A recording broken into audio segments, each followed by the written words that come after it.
হিন্দু বলতে কোনো থাকবে না, সালা মোথা বাড়িটা মুছে দে, সালা জয় শ্রীরাম গাড়ে ভরে দেবো জয় শ্রীরাম। তোমাদের জন্য মুসলমানদের জন্য গলা বসে গেল, আর তোমরা বাড়িতে বসে কি করছো?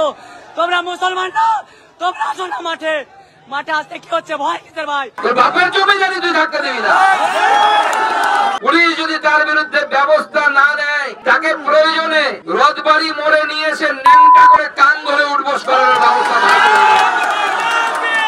এটা হিন্দুর হাজার হাজার বছরের মাটি। তোর বাপ ঠাকুরদার হিন্দু ছিল, ভয়ের চোটে অন্যদিকে চলে গেছে, অন্য পার্টি জয়েন করে গেছে। আমরা করিনি, আমাদের বাপ ঠাকুরদা করে। সত্যি হিন্দুদের সাথে লড়াই করার ইচ্ছে হয়, পুলিশকে সরিয়ে দিন, দেখো কত বড় বাপের বেটা হয়েছে, কত বড় দম আছে হিন্দুদের সাথে। এই মোড়ের মাথায় যে গ্রামে আমি প্রথম দাঁড়িয়েছিলাম, পুলিশ সরে গেলে ওই কটা ঘষি যথেষ্ট, সব মোথাবাড়ি সব বেটাকে দেখে। যেভাবে আপনাদের রামনবমী প্রতিবার হয়, এবারও সেইভাবে রামনবমী করবেন। কোন বাপের বাটা আটকাতে পারে আমি সেটা দেখবো। আমাদের সেখানে বলা হচ্ছে যে মোথাবাড়িতে একটা হিন্দু নাকি থাকতে দেবে না। তোর বাপের সাম্রাজ্য নাকি? তোর বাপের জমি জানি তুই থাকতে দিবি না। মমতা ব্যানার্জি পশ্চিমবঙ্গের মুখ্যমন্ত্রী হলেও এখনো পর্যন্ত পশ্চিমবঙ্গটা বাংলাদেশ হয়ে যায়নি। ভারতবর্ষের এখনো অপর নাম হিন্দুস্থান। এটা হিন্দুর হাজার হাজার বছরের মাটি। তোর বাপ ঠাকুরদার হিন্দু ছিল, ভয়ের চোটে অন্যদিকে চলে গেছে, অন্য পার্টি জয়েন করে গেছে। আমরা করিনি, আমাদের বাপ ঠাকুরদা করে।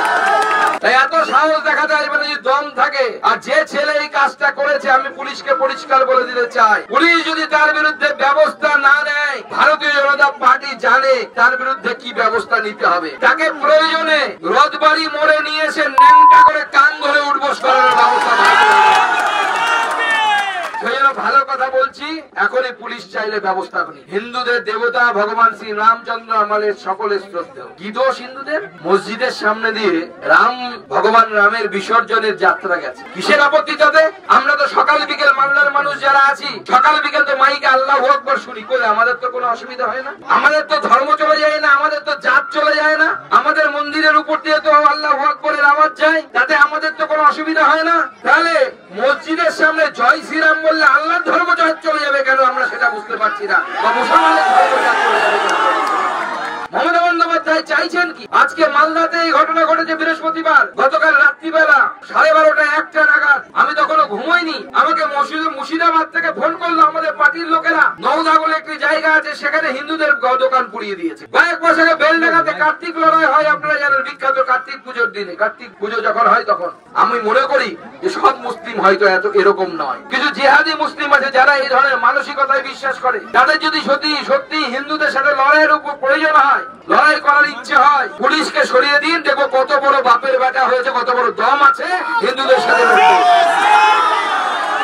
অন্যদের ছেড়ে দিন। এই মোড়ের মাথায় যে গ্রামে আমি প্রথম দাঁড়িয়েছিলাম, পুলিশ সরে গেলে ওই কটা ঘষি যথেষ্ট, সব মোথাবাড়ি সব বেটাকে দেখে। বাকি ছেড়ে দিন, বাকিরা তো রিজার্ভ ব্যাটালিয়ন হিসেবে থাকবে, যখন প্রয়োজন পড়বে তখন লাঠি নিয়ে রাখবে।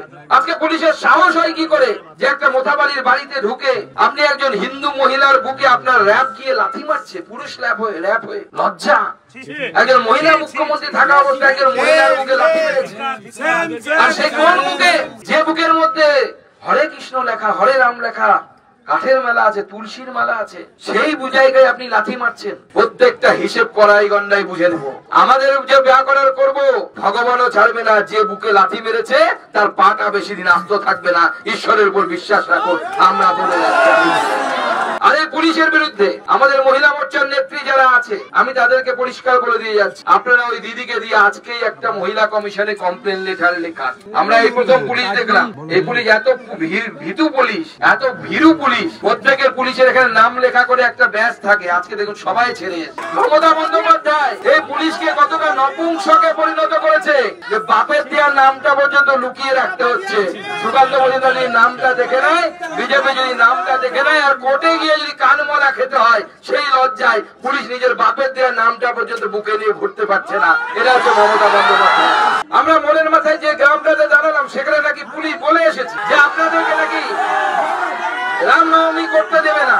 পুলিশ বলেছে ওই গ্রামের ভাইয়েরা আমাকে বললো, বোনেরা বললো, মায়েরা বললেন, কি বললেন, ঘট পুজো করে রামনবমী করতে। আমি এখান থেকে বলে যাচ্ছি, যেভাবে আপনাদের রামনবমী প্রতিবার হয় এবারও সেইভাবে রামনবমী করবেন। কোন বাপের বাটা আটকাতে পারে আমি সেটা দেখবো। আমাদের বাংলায় যদি আমরা জয় শ্রীরাম বলতে না পারি, আমাদের হাতে কি সুযোগ আছে মক্কায় গিয়ে আমরা জয় শ্রীরাম বলবো? মক্কায় আমাদের জয় শ্রীরাম বলতে দেবে কি? তাহলে আমরা এই মালদার মাটিতে জয় শ্রীরাম বলবো। মমতা বন্দ্যোপাধ্যায় তো দূর যাক, অনেক বড় বড় হোসেন শাহ সেই সময় চেষ্টা করে পারেনি এখান থেকে হরে কৃষ্ণর নামকে বন্ধ করার জন্য। মনে রাখবেন, কাজী নির্দেশ দিয়েছিল তখন মমতা বন্দ্যোপাধ্যায় তো নস্যি হোসেন শাহ এদের সামনে। সেই সময় ইতিহাসে উল্লেখ করা আছে, সেই সময় মালদা সহ নদিয়ার বিস্তীর্ণ জায়গায় নোটিফিকেশন, এখন যেমন পুলিশ 144 ধারা জারি করে দিয়েছে, এখন মনে নতুন 163 হয়েছে, উকিলবাবুরা বলতে পারবেন। সেই সময় নবাবের ফরমান ছিল হরিনাম নেওয়া যাবে না, হরিনাম নেওয়া যাবে না। চৈতন্য মহাপ্রভু এসেছিলেন এই মালদার পবিত্র মাটিতে, বসেছিলেন রামকেলির মেলাতে, পায়ের ছাপ রেখে গেছেন সেই রামকেলিতে। হিন্দুদেরকে রক্ষা করার জন্য চৈতন্য মহাপ্রভু পথ দেখিয়ে গেছিলেন। কি করেছিলেন? সংকীর্তন করতে করতে চাঁদ কাজীর বাড়ি নদিয়াতে ঘেরাও করেছিলেন। হরিনাম করা যাবে না বলছিস, তোকে তোর কানের সামনে হরিনাম শোনাবো। এবার মমতা বন্দ্যোপাধ্যায় মালদাতে এলে, আপনারা যারা এখানে উপস্থিত হয়েছেন, জেলে যেতে হলে জেলে যাবেন। আমার ভাইদেরকে আমি অনুরোধ করে যাচ্ছি, যুব মোর্চার মমতা বন্দ্যোপাধ্যায় এলে পরে তাকে জয় শ্রীরাম বলে স্বাগত জানাবেন। মমতা বন্দ্যোপাধ্যায় পশ্চিমবঙ্গের যেখানে যাবে সেখানে আমরা জয় শ্রীরাম। উনি আবার লন্ডন গেছে, এখন ফিরেছেন, লন্ডন থেকে ফিরেছেন। লন্ডনে গিয়ে তো মান সম্মান ডুবিয়ে এলেন।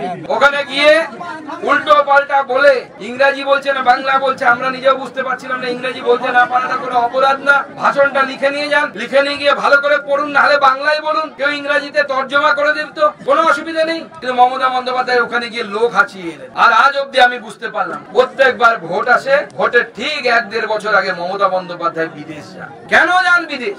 এবং অদ্ভুত ভাবে বিদেশ যাওয়ার অদ্ভুত তার নিয়ম। আপনারা জানেন মমতা বন্দ্যোপাধ্যায় লন্ডনে গেছেন। কিভাবে লন্ডনে গেছেন? কলকাতা থেকে গেছেন দুবাই, দুবাই থেকে লন্ডন। অথচ মমতা বন্দ্যোপাধ্যায় কিন্তু কলকাতা থেকে দিল্লি যেতে পারতেন, দিল্লি থেকে সরাসরি ইংল্যান্ডের প্লেন আছে। মমতা বন্দ্যোপাধ্যায় কলকাতা থেকে মুম্বাই যেতে পারতেন, সরাসরি ইংল্যান্ডের প্লেন আছে, কিন্তু উনি যাননি। ওনার ভাইপো আমেরিকা গেলেন কয়েক মাস আগে, নিশ্চয়ই আপনাদের মনে আছে, চোখের ট্রিটমেন্ট করার।